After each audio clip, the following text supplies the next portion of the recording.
Hello, happy solstice. I'm going to go ahead and do a quick reading of chapter 12, and once again, thank you very much for joining us. The acidic venom collected at the tip of the snake's fang and then splattered onto Lop's brow. The poison seared his flesh, and he howled with a rage that shook the rocks that bound him. The pang subsided, and Lop inhaled sharply, releasing his breath. The snake tied to the stone above his head hissed. Another drop was already forming on the serpent's tooth, promising another wave of agony. Lop shifted his body on the rock bed and winced. Fresh cuts sliced his back and split the old ones. Struggling to lift his head, he searched the black rocks and boulders that made up his earthly prison. The sudden sound of splintering wood pulled his attention to the large winged worm that raised his black stone-like eyes to him. Its jaws moved with lethal precision. Blinking curiously, the worm studied the giant chained to the stones, then returned to his meal of Yggdrasil root. Its large talons clung to the wood that protruded from the mountain's side. Lopt pulled his attention from the black worm to the pile of discarded clay bowls. Seeking was not back yet. She would be back. She always came back. Nevertheless, the venom dripped, and Lop's hatred grew ever more for Odin. The giant gazed at his bonds. Odin's words still echoed in his mind.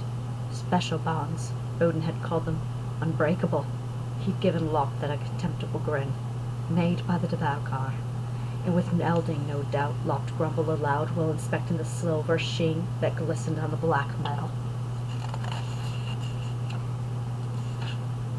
The worm munched his meal with disinterest. Lop had spent the first of several months fighting the bonds that held him.